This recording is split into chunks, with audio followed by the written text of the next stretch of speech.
just looking for a town called Stall. You wouldn't be the new pastor, would you? Well, actually, yes. How'd you know that? Pastor Kingman asked me to keep an eye out for you. It's really nice. Big change. It's huge. I know, right? You did the right thing, you know. He's really cute. I think he just asked me out. Has the choice been made?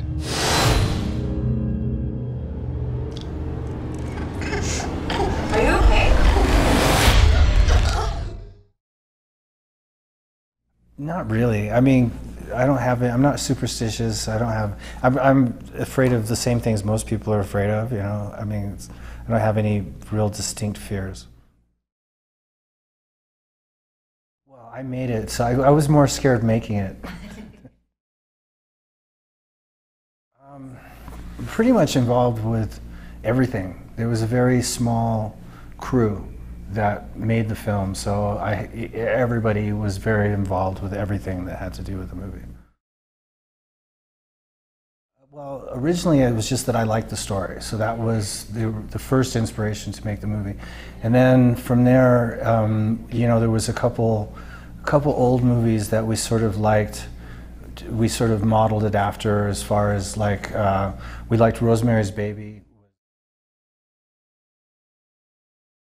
I don't know. I mean, for me, the reason I got into it it was only because I knew so much about horror and had such a passion for horror movies that I got into it. I don't know what other people do.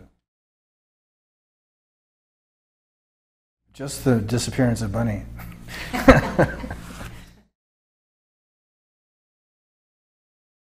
It was getting the money together. Everything having to do with the money was the hardest thing. And then doing the movie after having raised a certain budget, reached a certain budget, and then having lost the funding and having to shoot anyway and having only less than half of the money to work with.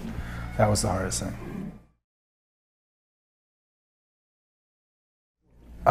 It wasn't, that was a lot easier than anything else, because I started writing the music when the story was still in script form and the director was doing storyboards. And so I started to write the music, and I would give the music to the director to sort of see what fit with what his idea of what the music should be like. And then I started working with those ideas with a composer, scoring composer and sound designer. And I mean, it was a lot of hours, a lot of hard work, but it was fun. And you know, all things considered, I think probably the biggest challenge was syncing the music to the reels and so on. She's your servant, Lord, and commend her immortal soul to your everlasting care. Come forth and claim your offering. Cutthroats 9 is the next thing that's going to happen, which will go into production next year. That's an interesting question. I mean, the Cutthroats 9 movie, I know the writer and the director. We met at a screening for Nothing Left to Fear. I have an agent, I have literary agents that I work with, all these different people who know what I'm looking for, have an idea what I'm looking for. So I get scripts sent to me from different sources. But yeah, people on the street will hand me a script too if they catch me. Yeah. No. I don't want to act. Why not? I don't have the personality for it. It fascinates me that people can act.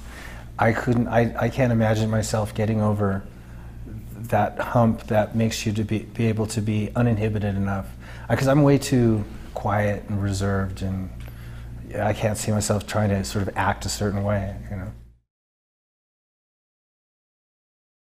Yeah, there's a big difference, and especially for me, like I couldn't imagine being a singer either, because a singer has to do a lot like what an actor does, which is to emote verbally as well as physically. You know, I play guitar. I hide behind the guitar and I just do whatever I feel. But that is that's my comfort zone, is to be behind that piece of wood. You know.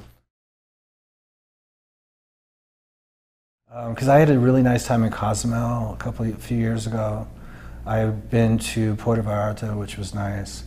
you know, everybody loves Cabo San Lucas, and it's, you know, which is beautiful, but it's like party central for me, you know, so I think I've done my time in Cabo San Lucas. I haven't been, no, see, that would be cool, yeah, yeah, that would be awesome.